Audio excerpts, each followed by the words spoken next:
তুমি জর্দা দিয়ে পান খাচ্ছ বলো। ইয়াদউনা ইলাল খাইরে ওয়া ইয়ামুরুনা বিল মারুফে, মসজিদ আজান হয়ে গেছে, চলো মসজিদে নামাজ পড়তে যাই। উলাইকা হুমুল মুফলিহুন, ওই সমস্ত লোকগুলা কিয়ামতের মাঠে তারা এক শ্রেণী হবে, তারা এক জামাত হবে, তারা এক দল হবে।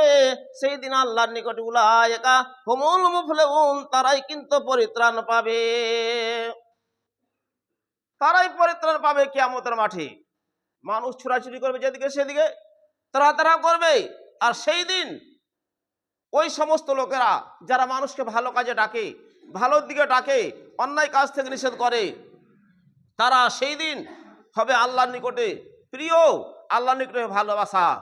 ভাই সকল, আমরা বুঝি না, আমরা দিনের দিকে ছুটেছি, আমরা চলেছি শুধু দুনিয়াতে ধন ধন করে। এই ধন আপনার জন্য একদিন বিপদ হয়ে আসবে। বন্ধু আমার, ভাইরা আমার, আজকে মাকে হারিয়ে দিয়েছেন, আজকে বাবাকে হারিয়ে দিয়েছেন। বাপ কবরে শুয়ে আছে, মা কবরে শুয়ে আছে, স্ত্রী কবরে শুয়ে আছে, ছেলে কবরে শুয়ে আছে, আত্মীয় স্বজন কবরে শুয়ে আছে। তাদের কোনো করতে পারলেন না, মনে মনে চিন্তা করছে, আব্বাকে খাওয়াতে পারিনি, আব্বাকে পড়াতে পারিনি, আব্বাকে ঠিক মতো তার সেবা করতে পারেনি, মাকে পারেনি, কত যন্ত্রণা পেয়েছে, কত ব্যথা পেয়েছে মনে, তারপরও তাকে আমরা সেবা করতে পারিনি। বন্ধুরে আমার, ভাইরে আমার, তাদের কবর উপকার করা যায় কিনা? ইয়াদউনা ইলাল খাইরে, তারাকে ভালো কাজে রাজ দিতে হবে। তাদের জন্য আপনি মসজিদে গিয়ে, তাদের জন্য মসজিদের কোঠাতে, আপনি খালি হাতে কেন মসজিদে আসছেন? খালি হাতে কেন মসজিদ আসছেন? আপনার বাবা কবরে শুয়ে আছে, মা কবরে শুয়ে আছে, স্ত্রী কবরে শুয়ে আছে, স্বামী কবরে শুয়ে আছে, ছেলে কবরে শুয়ে আছে, খালা শুয়ে আছে, মাসি শুয়ে আছে, সব কবরে শুয়ে তারা তাকিয়ে আছে। তাদের জন্য কিছু বের করতে পারেন না। আপনি বাজারে চলে গেলেন, বাজারে গিয়ে মিষ্টি কিনলেন, পেঁয়াজি কিনলেন, সিঙ্গাড়া কিনলেন, আরো ভালো ভালো জিনিস নিয়ে আসলেন। বাড়িতে ছেলে মেয়ে আছে বলে, বাবা আছে বলে, জীবিত আছে বলে নিয়ে আসলেন। কিন্তু যারা কবরবাসী হয়ে গেছে, তাদের জন্য আপনি হাতে কি নিয়ে আসলেন? একটু খেয়াল করে রেখেছেন, আল্লাহ রসুল বলছে কবরবাসীর জন্য কোনো উপকার করা যাবে না। যারা চলে গেছে কবরে, তাদের জন্য উপকার করা যাবে না। শুধু একটাই কাজ হলো, তাদের জন্য দান করতে হবে। এই দানটা হবে আপনার জন্য, আপনার বাবার জন্য, আপনার মায়ের জন্য, আপনার ছেলে মেয়ের জন্য। যারা কবরবাসী হয়েছে, তারাকে তাদের জন্য উদ্ধার করা হবে।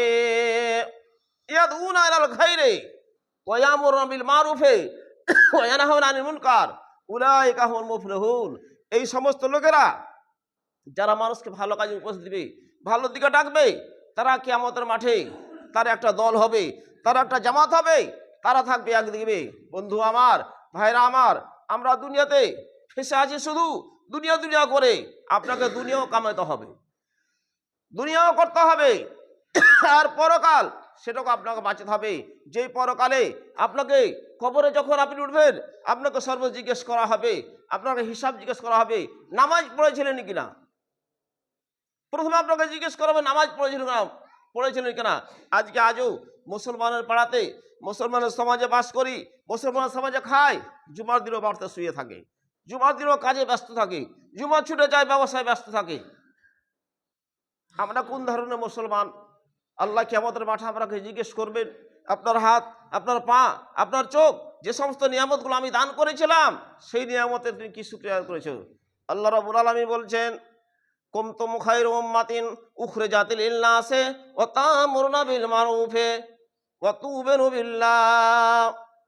আল্লাহ বলছেন, কুনতুম খায়রা উম্মাতিন উখরিজাত লিন-নাসি, সারা বিশ্বের যত মানুষ আছে, সারা বিশ্বের যত মানুষ, সমস্ত মানুষের মধ্যে উখরিজাত লিন-নাসি, ওই সমস্ত মানুষেরা ভালো, ওই সমস্ত মানুষেরা উত্তম, ওই সমস্ত মানুষেরা হবে আল্লাহর কাছে প্রিয়, নবীর কাছে প্রিয়, ফেরেশতাদের কাছে প্রিয়, সারা মাখলুকের যত জীবজন্তু আছে সবার কাছে প্রিয় হবে।